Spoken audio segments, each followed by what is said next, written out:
guys, kembali lagi sama gua Farah dan di sini gua akan menceritakan kisah yang dialami oleh seseorang yang bernama Kekol. Kekol ini laki-laki dan itu nama panggilan dia di tongkrongan. Cerita ini dikirimkan oleh Kekol sendiri dan langsung aja ke ceritanya. Jadi awal cerita, Kekol berlibur dengan teman-temannya dan pasangannya berlima orang, yaitu Kekol, Fajrin, Kodil, dan Tiar, dan satu lagi Incek. Mereka semua membawa pasangan masing-masing ke puncak untuk liburan tahun baru. Mereka sudah merencanakan liburan tahun baru ini di jauh hari. Sampai pada akhirnya hari H pun tiba. Mereka semua berangkat di tanggal 31 jam 1 pagi karena untuk menghindari kemacetan parah di daerah puncak tersebut. Tiba mereka di puncak di jam 3 pagi, mereka menginap di villa di daerah Cisarua, Bogor. Tiba di sana, niatnya mereka semua memutuskan untuk beristirahat dan tidur. Tetapi baru 30 menit tiba di villa tersebut, entah ada apa, tiba-tiba mati lampu di daerah villa. Lalu pacar Tiar ternyata sudah menyiapkan dan membawa lilin untuk jaga-jaga. Dan dinyalakanlah lilin tersebut. Lalu lilin tersebut ditaruh di sebuah piring kecil di atas meja. Awalnya nggak ada apa-apa, tapi nggak ada angin atau nggak ada yang nyenggol meja atau piring tersebut. Tiba-tiba aja piringnya jatuh bersama lilinnya yang langsung mati. Kodil pun berfirasat udah nggak enak dan berkata, "Wah, ini firasat gua nggak enak nih, pertanda buruk. Soalnya ini gak ada angin, gak ada hujan, piring kecilnya jatuh. Padahal itu piring ditaruh di tengah meja." Akhirnya Kodil pun menyuruh semua perempuan yang ada di sana untuk tidur dan istirahat. Dan untuk yang cowok, semua berjaga-jaga sampai matahari terbit. Di hari yang sama, malamnya mereka menyiapkan alat dan bahan-bahan untuk bakar-bakar di villa. Sebagian orang ada yang bertugas untuk prepare bahan-bahan untuk bakar-bakar, dan sebagian lagi mencari kayu atau ranting untuk menyalakan api. Di depan villa ada rumah kosong yang jaraknya tidak begitu jauh. Rumah kosong tersebut bangunannya sudah hancur dan ya bisa dibilang gak ada bentuknya lagi.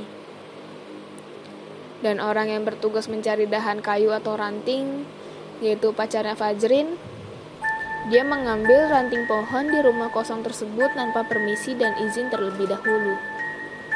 Awalnya keadaan biasa aja. Dan akhirnya mereka semua sudah selesai menyiapkan bahan-bahan. Bakar-bakaran pun dimulai. Dan yang perempuan ya seperti biasa berfoto dan menyiapkan semuanya. Sampai pada akhirnya pacarnya Fajrin pun difoto oleh perempuan yang lain. Dan melihat hasil foto yang tadi, dan melihat di belakangnya ada sosok tinggi besar dan matanya melotot seperti orang marah. Setelah kejadian tersebut, 5 menit kemudian, pacarnya Fajrin pun yang mengambil dahan ranting di rumah kosong dirasuki oleh penunggu di sana. Pacarnya Incek pun berkata sambil berpegangan, "Yang takut yang." Belum selesai dengan pacarnya Fajrin yang kesurupan, disusul oleh pacarnya Incek. Dan kesurupan di villa tersebut pun makin menyambar ke anak perempuan yang lain, yaitu pasangan mereka masing-masing. Belum selesai dengan pacarnya Fajrin dan Incek, kesurupan menyambar ke pacarnya Tiar yang awalnya pacarnya lagi diam dan memegang tangan Tiar, Tiba-tiba ia menangis dan tertawa, seperti dirasuki oleh kuntilanak. Sama seperti yang lain, pacarnya Kodil pun kesurupan oleh penunggu di sana dan mengamuk seperti monster. Hanya Kekol dan pacarnya yang tidak diganggu karena keadaan semakin tidak mendukung. Berinisiatiflah Kekol dan Tiar untuk mencari bantuan. Orang pintar sekitar untuk mengeluarkan sosok penunggu di sana yang merasuki perempuan yang ada di villa tersebut. 1 jam mencari orang pintar di daerah tersebut, sampailah Kekol dan Tiar di villa. Dan orang pintarnya pun berkata, di sini, di villa ini emang udah terkenal sering kejadian orang-orang menginap di sini. Sering kesurupan dan diganggu, entah diganggunya diwujudin atau dirasukin.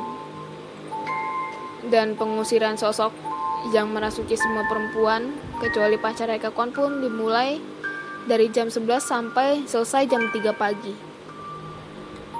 Karena orang pintar ini cuma 1 orang dan yang kesurupan 4 orang. Jadi beliau mau tidak mau hanya bisa mengobati satu persatu. Akhirnya karena nggak mau mengambil resiko, semua orang yang menginap pun memutuskan untuk pulang di hari itu juga di jam 4 subuh. Dan buat kalian yang berniat ingin senang-senang dan liburan di daerah yang kalian baru datangi, izin dan permisi dulu sebelum melakukan hal apapun untuk menghindari kejadian seperti yang dialami oleh Kekol dan teman-temannya. Mungkin cerita ini sampai sini aja. Di lain waktu pasti akan ada cerita lain. Sampai sini aja. Gue Farah. Thank you.